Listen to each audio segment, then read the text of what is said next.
भोपाल से। प्रभु जी राधे राधे। राधा वल्लभ शेरवंश। राधे राधे महाराज जी। महाराज जी, मैं जो सोचता हूँ वो होता नहीं, और जो नहीं सोचता हूँ वो होता है, इसलिए मुझे नेगेटिव सोचने। नहीं, ये बात सबके लिए पूछ लो, कौन ऐसा जो सोचता है वही होता चला जाए। मैं नेगेटिव सोचता हूँ ताकि मेरे साथ पॉजिटिव हो जाए पहले से। कई बार हुआ है गुरु जी, तो ऐसा लगता है कि है ना, उल्टा सोचो तो इससे क्या दिमाग में नेगेटिविटी हम सोच रहे हैं वो गलत। यार, अगर उल्टा और सीधा दोनों सोच के राधा राधा को तो कैसा रहेगा? वो तो बहुत ही वही करते हैं फिर गुरु जी। तो वही करो यार। हाँ, ये जो उल्टा सीधा सोच है ना, ये दोनों फंसाने वाली है। हम कर्तव्य को सोचें और कर्तव्य को करें, उसमें निगेटिव पॉजिटिव कुछ भावना ना करें और राधा राधा जपें, तो ये ठीक हो जाएगा। और आज तक इस धरती में कोई पैदा हुआ जो सोचे वही हो जाए, ऐसा नहीं है।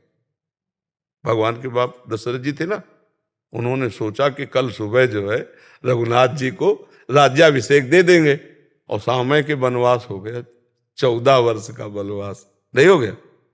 तो फिर हमारी तुम्हारी सोच कैसे एकदम। और उसके लिए भजन, पुण्य, प्रताप और भगवान की कृपा सब मिला के तब, नहीं तो अपनी सोच ही सोच है, केवल सब सोच ही में है। आशा है और सोच है, इसी में जीवन व्यतीत होता चला जाता है, और मर गए, ना आशा काम आई ना सोच काम आया। राधा राधा राधा राधा, इधर उधर मत सोचो, कर्तव्य सोचो। तुम्हें इस समय क्या करना चाहिए, तुम्हारा कर्तव्य क्या है, जो कर्म तुम्हें मिला है वही तुम्हारी पूजा है, उसे मन लगा कर करो और भगवान के लिए करो, तो अभी आनंद का अनुभव होने लगेगा। सोच को पॉजिटिव कर देना ये पवित्रता का लक्षण है, अंतःकरण पवित्र हो रहा है।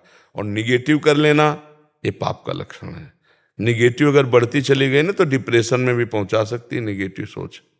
इसको ज्यादा हितकर मत समझिए, वो हानिकारक है। पॉजिटिव सोच बढ़ाइए, नाम जप कीजिए और अपने कर्तव्य कर्म को करिए, और परिणाम भगवान के हाथ दे दीजिए। जैसे लाभ आए या हानि आए, सुख आए या दुख आए, जय आए या पराजय, जैसी हमारा कोई प्रारब्ध था, मेहनत किया, परिणाम अनुकूल नहीं आया, ऐसा देखो कि आपसे पाप नहीं होते बच्चा, पीछे पाप तो हुए ही है, क्योंकि पाप पुण्य मिला के ही शरीर बनता है। ये कोई देव शरीर थोड़ी कि केवल पुण्य से बनता है, ये पाप मिला के बनता है। तो हमारे पाप हैं तो वो बाधा नहीं पहुंचाएंगे हमें। हम जो सोचेंगे सुख की बात, उसमें वो लात नहीं मारेंगे, उसमें बाधा पहुंचाएंगे। अब हमको इतना बड़ा पुण्य करना है जो उस पाप को नष्ट करके भारी पड़ जाए, वो है भगवान का भजन। इससे बड़ा कोई दान पुण्य नहीं। राधा राधा राधा, इसमें पैसा का भी खर्चा नहीं, और अंदर ही अंदर जपना है, राधा राधा राधा। आप जप के देखो, निरंतरता लाओ, अधिक से अधिक जपो, और फिर यही परलोक सकल सुख पावत, मेरी सो भैया कृष्ण गुण सन। यहां भी सुख मिलेगा, परलोक में भी सुख मिलेगा। अगर नाम जप करने लगो सब ठीक हो जाएगा। आप देख लो ना, जप के दवाई है, कुछ दिन देख लो, बड़े बड़े महात्माओं ने इस दवा को खाया है। ये बहुत बढ़िया है, बहुत बढ़िया है। मेरे एक मित्र है, वो आपसे बहुत भय करते, वो आप आने से भी डरते हैं क्योंकि वो दुनिया भर के सब खान पान करते हैं। हाँ, इसीलिए को बहुत कोशिश करता हूँ कि आप तक ला सकूं, लेकिन वो कहते हैं अगर मैं सामने आया तो आप उनसे सब छीन लेंगे, तो उनको आप तक कैसे लाए? जब द्रवहि दीन दयालु राघो तो साधु संगति पाइए। भगवान जब प्रसन्न होते हैं तो संत समागम दे देते हैं। और भगवान ने स्वयं कहा है कि जो पे दुष्ट हृदय सोई होई, मोरे सन्मुख आओ किशोई। अगर थोड़ी भी दुष्टता हृदय में रखोगे तो साधु समागम करने में, बताओ, साधु संग निर्भय पद प्रदान करता है, और उनको साधुओं से भय लगता है, ले लगता है। अशुभ, अमंगलकारी, अभक्ष, अपेय, ये जीवन का दोष है, इसको छोड़ना चाहिए। अशुभ अमंगलकारी हैं सब, जो पेय हैं, खाद्य हैं, इनको छोड़ देना चाहिए। आखिरकार शरीर भी छूट जाएगा, आज नहीं तो कल। तो वो कार्य कर लो जिसके लिए तुम्हारा शरीर मिला है। इनको छोड़कर भगवान का सुमिरन कर लो, परोपकार कर लो, किसी जीव को बचाओ। हिंसा करके उनके मांस को खाना, शराब पीना, ये गंदी बातें, तो ये तो मनुष्य जीवन के दोष है, इनको त्याग देना चाहिए। हाँ, इसलिए वो डरते हैं कि मतलब जाएंगे तो बाबा कसम खवा देंगे क्योंकि आप बताओगे, हम ऐसे किसी से नहीं कहते। जब कोई ऐसा या तो उसका मित्र आदि उसे बता दे ऐसे ऐसे करते हैं, तो लगता है हमारे पास आए हो तो कुछ दे के जाओ यार, अपने अशुभ आचरण छोड़ दो, कुछ अपने गंदे आचरण छोड़ दो, अच्छे आचरण ले जाओ, गंदे छोड़ जाओ। ये वृंदावन भूमि है, यहाँ सब ठीक हो जाएगा। कभी कभी जैसे उनका मंगल तो शुरू हो गया है, क्योंकि वो नहीं आए, उनकी बात तो आपने पहुंचा दी। आप जैसे मित्र के हृदय में उनके प्रति मंगल भावना है और वो आपने यहाँ कान में डाल दी, तो कहीं ना कहीं बात तो पहुंच गई है। जब बात पहुंच गई है तो फिर हाथ भी पहुंच जाएगा प्रभु का, लंबा करके उनको घसीट लेंगे, आज नहीं तो काल। नहीं, जिसके आप जैसे दोस्त हैं उसका मंगल ना हो, पक्का होगा। हाँ महाराज, मैं भी राधा राधा जपता हूँ और बहुत सुख मिलता है। और मैं अपने सारे दोस्तों को कहता हूँ कि 5 बार कभी राधा जपो, तो 5 बार राधा जपने भी लग गए और राधा जपने लग गए, और उनको बोला बड़ा सुख मिलता है राधा जपने से। तो ना ऐसे कर करके माला बढ़ाते गए, और आप मानोगे नहीं, दिन के 10 माला तक जप लेते हैं वो। बहुत सुंदर, बहुत सुंदर। और आपको धन्यवाद है जो अपने मित्रों को अच्छी शिक्षा देते हैं। इसको एक दुपट्टा पहनाओ, ये नया। अच्छे, मैं ब्रह्मचर्य से रहने लग गया, वो अनंत सुख मिलता है मेरे को, बहुत सुख। बहुत अच्छे नए बच्चे हो, और ये हमारी श्री जी का प्रसादी है आपको, इसलिए कि आप नए बच्चे होकर राधा राधा औरों से भी जपवाते हो। बहुत सुंदर। गंदे आचरण मत करना। आज का जो चल रहा है ना नशा, ये गर्लफ्रेंड बॉयफ्रेंड ये सब, हाँ बिल्कुल, जब तक ब्याह ना हो तब तक ब्रह्मचारी रहो। महाराज एकदम, किसी लोग ने तो नॉनवेज तक छोड़ दिया, बहुत सारे लोगों ने। हाँ, धन्यवाद है जो अपने जीवन को सुधार रहे हैं। जी राधे राधे। आप कहते हो कि जो निंदा करते हैं और सुनते हैं एक बराबर होता है, तो कभी ऐसी स्थिति आ जाए जहाँ से हम बाहर नहीं निकल सकते, तो राधा राधा आप ऐसे ऐसे करो, राधा राधा राधा राधा राधा राधा राधा। क्लास में बैठे और हमारी क्लियर कर। हाँ, तो आपको बस ऐसे है ना, राधा राधा राधा राधा राधा राधा, किसी की निंदा नहीं सुननी। ऐसे अपने जैसे अंदर, मान लो जोर से ना बोल सको, किसी को विक्षेप ना हो, कान में अंगुली डाल ली, ऐसा हमारा शास्त्र करता है। श्रवण मुनिनता चले पराई, संत शंभु श्री पद अपवादा, कही सुनीता असमर्यादा, काटी जीव तासु जो बसाई, नहीं तो श्रवण मुनिनत चले पराई। कान में अंगुली, राधा राधा राधा, वही क्लास में बैठी रहो, राधा राधा। बहुत अच्छे बच्चे हो जी। राकेश कुमार गुप्ता जी, भरतपुर से। राधा वल्लभ श्री हरिवंश। श्री हरिवंश गुरुदेव। गुरुदेव, जब से नाम जप और अध्यात्म मार्ग पर चलना शुरू किया है, मन में इंद्रियों ने अपना शासन उतना ही मजबूत किया है। इंद्रियां बुरे कार्य की तरफ आकर्षित होते हैं। नाम जप और इंद्रियों की इच्छा, इन दोनों के बीच मन उलझा रहता है। कहीं मैं हार ना जाऊं, इस युद्ध में कैसे जीता जाए महाराज जी? लक्ष्य जब तक नहीं बनता तब तक ये समस्या बनी रहती। जैसे आपका लक्ष्य बन जाए 1 अरब रुपया मुझे चाहिए, तो हम 100 रुपया आपको दें तो जलन लगेगी, क्या होना 100 रुपया से, मुझे तो 1 अरब चाहिए। समझ रहे ना? अगर लक्ष्य बन जाए कि मुझे प्रभु की प्राप्ति करनी है, तो किसी भी भोग की तरफ मन जाए, हम थोड़ी जाएंगे। मन जा सकता है, हम नहीं जा सकते। हम ना जाए तो मन कुछ बिगाड़ नहीं सकता है, वो शांत हो जाएगा। इसकी इच्छाओं की पूर्ति करते रहोगे तो एक भारी तृष्णा का बोझा लाद करके फिर नरक जाना पड़ेगा, फिर जन्म मरण होगा। हमको एक बार ना करना है, इससे एक बार ना करना है, अच्छे से ना करना है। आप सोचो, मन कहता है शराब पिए, आपने दृढ़तापूर्वक नियम ले लिया नहीं पिएंगे, कुछ दिन बाद जाना ही बंद कर देता है। समझिए, फिर कभी दृश्य ऐसा देखा तो फिर मन जा सकता है, पर हम जब ना कह दिए तो मन उसमें राजी हो जाता है धीरे धीरे। तो यम ही न व्यथयन्ते पुरुषम पुरुषर्षभ सम दुखा सुखा धीरम स्वअमृतत्वाय कल्पते।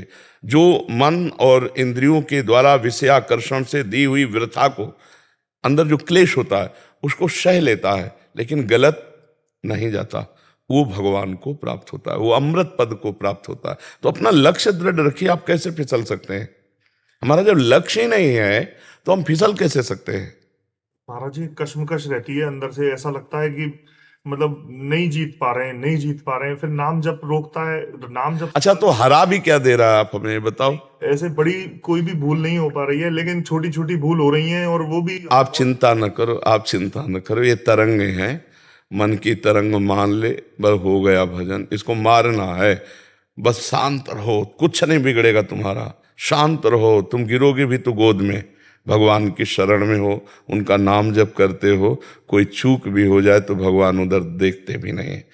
हाँ, राहत न प्रभु चित्त चूक किए कि करत सुरत सै बार ही की। तो आप गृहस्थी में हो, ब्याह हो गया है, अगर काम वेदना आती है और आप अपनी पत्नी का संयोग करते हैं तो पाप नहीं करते हैं, लेकिन पराई माता बहन की तरफ गंदी दृष्टि से भी देखना पाप हो जाएगा। तो आपको भगवान ने जीतने के लिए एक सुविधा दे दी है।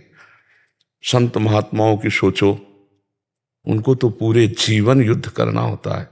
अगर 50 वर्ष लड़े और 5 सेकंड फेल हो गए तो 50 वर्ष में पानी फिर गया, कोई माफ नहीं करेगा, कोई नहीं माफ करेगा कि ये साधक 50 वर्ष से लड़ रहा है, 5 मिनट में चूक हो गई, कोई बात नहीं, उठो चलो। ये तो गुरुजन बोल सकते हैं, संसार नहीं बोल। संसार तो बस उसको उसी दिन से उसी दृष्टि से देखेगा। ये बहुत बड़ी चढ़ाई का मार्ग है और आपको बड़ी सुविधा है।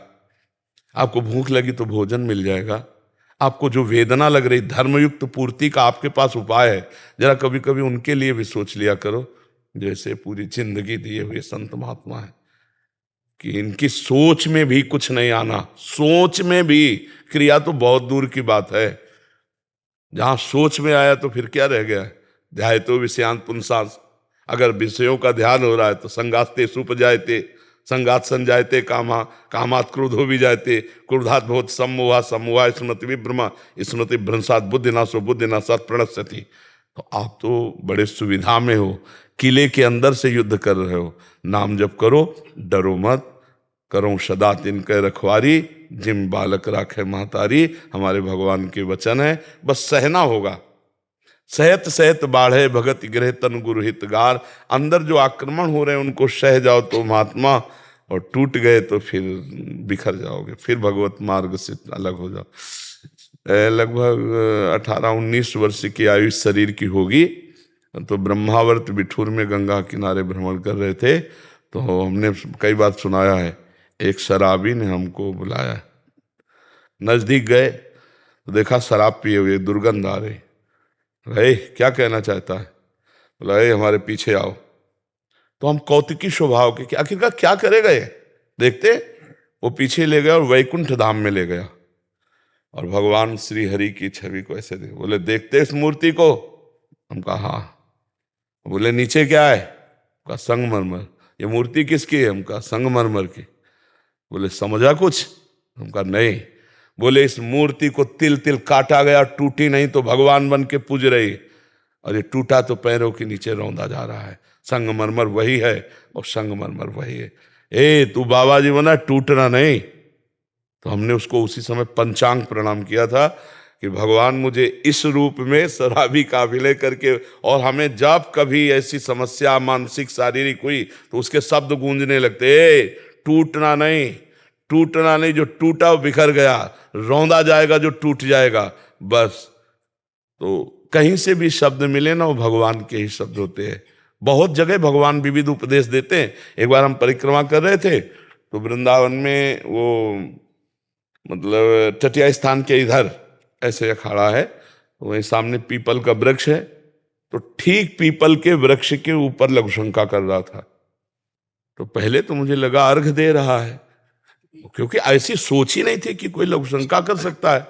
और जब नजदीक गए परिक्रमा करते हुए तो देखा कि लघुशंका, वासुदेव भगवान का स्वरूप पीपल का वृक्ष है, लघुशंका करता है। बड़े ज्ञानी बनते हो, इसमें वासुदेव दिखाई दे रहा, मेरे में वासुदेव नहीं दिखाई। वो गलती हो गई अब का गलती हो गई। तुरंत प्रणाम किया, कहा भगवान धन्य है, आप ही सच्चा ज्ञान देने वाले हो। तुम एक वृक्ष पे वासुदेव दिखाई दे रहा, मुझ में वासुदेव नहीं दिखाई दे रहा। अब प्रणाम किया, कहा प्रभु गलती हो गई। जगह जगह भगवान उपदेश देते हैं। अपने को बहुत सावधान रहना है, सहना है और भजन बढ़ाना है, हारना नहीं है, हारना नहीं। एक जीवन में स्वभाव बना लो, हार के भी नहीं हारना है। अगर 100 बार हारेंगे तो 101 बार चढ़ेंगे हम रुकेंगे नहीं, हम भगवान की प्राप्ति करेंगे इस जन्म में। इसलिए धैर्यवान बनो। ये आक्रमण तो होंगे, अगर विजय श्री के लिए चले हो युद्ध में तो आक्रमण तो होंगे, काम के, क्रोध के, लोभ के, मोह के, मद के, मत्सर के। चतुर सुजान वही है जो साक्षी भाव से सह जाए, उसके अनुसार क्रिया ना करे। अगर हो भी जाए तो फिर सावधान हो, फिर चलो। ये बहुत बड़ा मजबूत हृदय वाले का मार्ग है, कायरों का मार्ग नहीं, भगवान का मार्ग कायरों का नहीं। काम बनाने के लिए पहले काम का नाश करना होगा, ऐसे नहीं होता। कोई भी कार्य ऐसे नहीं बनता, पहले कामना का मर्दन किया जाता है। 10,000 वर्ष दाहिने पैर के अंगूठे केवल खड़े होकर ऐसे पत्नी प्राप्त करने के लिए करदम जी ने तपस्या की थी, तब उनको भगवान ले आकर के देहूती जी के लिए। तो हम लोग कामना करते, क्या तपस्या करते हैं, क्या भजन करते हैं, क्या भगवान के लिए अर्पित करते हैं। लोग समझते हैं केवल मंदिर गए हो, भगवान से कह दिया तो हमारा काम पूरा हो जाएगा, ऐसे नहीं। तो धैर्य पूर्वक रहो, आगे खुद आप देखना। मतलब आप तो आए और आपको उत्तर मिल गया। हम लोग तो ऐसे भटक रहे थे गंगा किनारे कि कैसे धीरे धीरे धीरे धीरे धीरे धीरे जब हार गए हृदय से और प्रभु का आश्रय लिया तो जीत गए। जब तक अहंकार साधना का था तब तक कुछ नहीं बना, और जब रोना शुरू हुआ तो फिर सब बात बन जाती है उनके चरणारविंद के बल से। बिन रोए किन पाइया प्रेम प्यारा मीत। तो सही पूछो तो एक काम बढ़िया हो रहा है, आपका अहंकार नष्ट हो रहा है कि मैं किसी योग्य नहीं हूं। ये काम क्रोध को भी हम धन्यवाद देते हैं कि इन्होंने हमें भगवान तक पहुंचाने में बहुत सहयोग किया, क्योंकि जब ये आके ताल ठोकते तो हम घुटने के बल हो जाते, तो अपने आप पता चला हम कुछ नहीं है। तो ऐसे ही जैसे कोई भयावह चीज आवे तो भाग के अपना जो रक्षक उसी की तरफ जाएंगे ना, तो इन्होंने शरणागति हमारी पुष्ट कर दी। काम क्रोधादि ने हमारी शरणागति पुष्ट कर दी। अगर हम ऐसे देखें तो सामने उधर वो खड़े, तो हमें किधर देखना पड़ेगा, प्रभु की तरफ ही देखना पड़ेगा। तो भागे प्रभु की तरफ कि प्रभु बचाओ, तो हमें प्रभु की तरफ भगाने वाले यही तो हुए ला। तो हम इनको भी प्रणाम करते हैं कि ये भी हमारी शरणागति में बड़ा भारी सहयोग किए। ये हमने ऐसा अनुभव किया कि ये लोग हमारे अहंकार का नाश करके भगवान की तरफ दौड़ाते हैं। यहाँ खड़ा मत रहे, दौड़, क्योंकि आग है ये, तो शीतलता तो भगवान के चरणों में, तो उधर भागाने का काम ये किए। तो इसलिए बहुत धैर्य पूर्वक चलो। अब जो भी हो रहा है मंगल ही होगा, अमंगल नहीं हो सकता। बिल्कुल आप आनंद पूर्वक रहिए, खूब नाम जप कीजिए, थोड़ा सहनशील बनिए। सहनशील आशय उदार धीरज सहित विवेकी। ये सहत सहित बाढ़े भगत गृह तन गुरहित गार। जो सहन कर गया वो बहुत आगे बढ़ गया। चुप शांत, ऐसे कोई तुम्हारे ऊपर थोड़ी है। आप जब व्यक्त करोगे तभी है, आप जब अनुमति दोगे मन को तभी वो कुछ कर पाएगा, नहीं कुछ नहीं कर पाएगा। वो केवल जलाता रहता है। वो प्रमथन स्वभाव की इंद्रियां, प्रमथन स्वभाव का मन है, साधक को जलाता रहता। साधक सोचता है ये काहे को जलन जलें, भोग लें। और भगवान कहते त्यागात् शांति अनंतरम, भोगों का त्याग करने पर शांति प्राप्त होती है। और गलत सलाह बुद्धि दे देती कि भोग ले यार, 2 मिनट में शांति प्राप्त हो जाएगी। बस वो तो क्रिया हो गई, लेकिन उसका जो संस्कार बना वो जीवन भर तुम्हें काटता रहेगा, भगवान से बिलक करता रहेगा। इसलिए बहुत सावधान रहना चाहिए। श्याम नंदन त्रिपाठी जी। राधे राधे। राधे राधे महाराज जी। महाराज जी, मैं कुछ समय से मिश्रित प्रकार की अनुभूतियां कर रहा हूं। मैं आत्म स्वरूप की अनुभूति और अभ्यास किस प्रकार करूं, इसका सही तरीका क्या है? कभी मैं शरीर और आप मन तो से अलग अनुभूतियां आत्मा कर ही रहे हो, किसका प्रश्न है? आप क्या अनुभूतियां कर रहे हो प्रभु? प्रभु जी, कभी मैं ऐसा अनुभव करता हूँ कि मैं इस शरीर और मन से अलग इसके अंदर आत्मा हूँ और परमात्मा से। मैं इसका साक्षी हूं, मैं इसका देखने वाला हूं। और कभी मैं ऐसा अनुभव करता हूँ कि मैं परमात्मा में उत्पन्न विकार जो अहंकार है उसके ऊपर जो आवरण है शरीर और मन का, परमात्मा में जो उत्पन्न अहंकार है उसके ऊपर ये चोला है जो शरीर। नहीं, गलत। अंदर हूं मैं परमात्मा के रूप में अनुभव करता हूँ। अभी गुरुजनों का सेवन करो, गुरुजनों की चरण रज का सेवन करो। रहु गणित तत्तपसा याति या न चेजया न निरूपणाद ग्रहाद्वा न छंदसा नैव जलाग्नि सूर्यो बिना महत्पाद रजोभिषेकम। किसी महापुरुष की दास्ता स्वीकार करो। पहले अहम की जड़ता का जो देहाभिमान का जो स्वरूप है वो गलित हो। और गुरु जी कभी मैं ऐसा अनुभव करता हूँ कि जैसे जटायु अंतिम क्षणों में भगवान की बाहों में था, उस प्रकार मैं भगवान की बाहों में, ऐसा मैं जब अनुभव करता हूँ। असल बात कोई एक क्लियर अनुभव नहीं है आपका, न भक्ति मार्ग का क्लियर अनुभव है, न ज्ञान मार्ग का अनुभव है। मिश्रित अच्छा नहीं है, एक क्लियर मार्ग होना चाहिए ना। किस मार्ग को? तो यही तो हम तभी कह रहे हैं कि महापुरुषों के चरण रज का सेवन करो, गुरु जैसा बताए वैसा चलो। गुरुदेव बताए ज्ञान मार्ग तो ज्ञान मार्ग, प्रेम मार्ग तो प्रेम मार्ग। ये अपनी मनमानी सिद्धि प्राप्त नहीं होती। आप पूरे जीवन भर करके देख लो, जब आपको एक कोई ठोस अनुभूति मिल जाए तो हमें बता देना। चाहे शिव विरंच सम होई, गुरु बिनु भव निधि तरह न कोई। जब गुरु चरणों का आश्रय लिया जाता है तभी ब्रह्म अनुभूति भी होती। नायमात्मा प्रवचने न लभ्या न मेधया न बहुना श्रुते न। अभी तो ना आपको उसका प्रवचन करना भी नहीं आता, आपको उसका ज्ञान भी नहीं है। ये कुछ बातें हैं जिनका अनुमान आप कर रहे हो। अनुभव जो होता है वो गुरु कृपा से होता है। मैं अनुभव कर रहा हूँ आत्मा का, ऐसा नहीं होता अनुभव। जैसा जब मैं ऐसा अनुभव करता हूँ तो एक बहुत शांति। ये सतोगुण है, ये सात्विक प्रवृत्ति है, ना कि ब्रह्मबोध है। आप मतलब अगर आप विश्वास करते हो तो ये अभी सतोगुण का पूरा सतोगुण कहा जाएगा तो फैल पड़ोगे आनंद में। और गुणातीत है आत्मबोध। जो सतोगुण के सुख का भी त्यागी वो भूमा आत्म सुख का अधिकारी होता है। ये मैं 8 साल से श्रीमद् भागवत का पाठ तो कर रहा हूँ नियमित। रहु गणई तत्तपसा, तपस्या न यज्ञ न वेद न गृहस्थ धर्म न सूर्य चंद्रमा की उपासना, से किसी से नहीं आत्मबोध होता। यह गुरु चरणों की आराधना से होता है। हमारी बात मान लो, किसी महापुरुष ब्रह्मज्ञानी महापुरुष जो ब्रह्मबोध संपन्न हो, भगवान से पहले प्रार्थना करो कि मुझे सद्गुरु